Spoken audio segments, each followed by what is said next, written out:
In this video, I want to take a look at the possibilities for e-commerce. What are some of the ways we can integrate it with WordPress?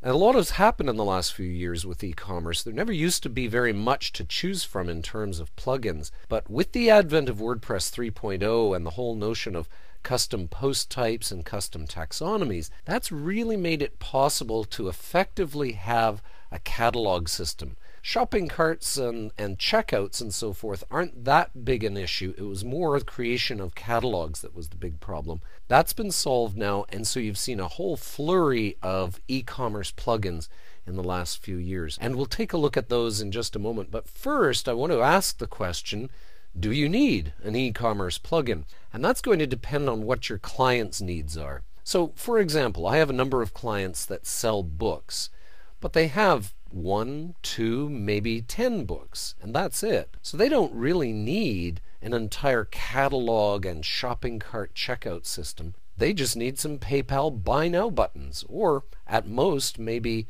an add to cart. So use the shopping cart system in PayPal. So obviously there, all we're doing is inserting the coding that you get from PayPal and plugging it into WordPress. That may be as simple a solution as you need. Or, for example, you might want to go off-site completely and use a hosted e-commerce system. Business Catalyst, Pro Stores, Yahoo Stores, all of these make it very simple for you to have something that you can brand, still have it designed nicely to look like your regular WordPress website, but it's hosted elsewhere. And that takes a lot of the burden off of you in terms of both setup and the client phoning later for maintenance issues. That's all taken care of by the hosting company for the e-commerce system. And then of course there's also the option to just run a separate program right beside WordPress, right? Maybe you already use ZenCart or you use OS Commerce. They're programs that you're used to and you're familiar with setting them up quickly and so forth.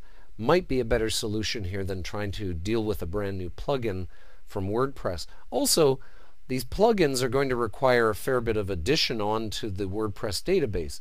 Rather than doing that, keep it totally separate with a program like ZenCart or something. Alright, having said that, discussing some of the options, let's take a look at what we do want if we're going to have an e-commerce plugin. We want to make sure, of course, that it has a variety of payment gateways.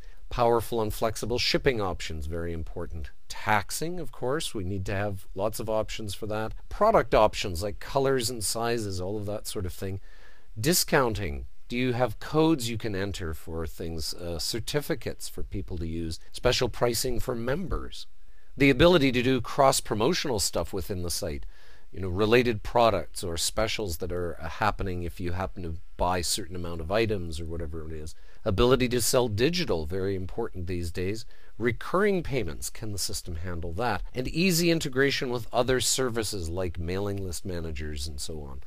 Some of the top plugins in this market include Cart66, MarketPress, WP e-commerce, eStore, Shop. As you can see, there's a lot of them. WP e-commerce was actually one of the first on the scene, and it's still fairly popular, but it's been supplanted by a whole lot of new ones that make use of WordPress 3.0 even more. These are all premium plugins, by the way. These are all paid plugins, and they vary in pricing. And again, you might have a discount if you buy them as a developer and buy multiple licenses at one time. There is a free plugin called eShop, not quite as comprehensive as any of these, but it may again suffice for your particular client's needs. Anyway, that gives you an overview of some of the options you've got for integrating e-commerce with WordPress.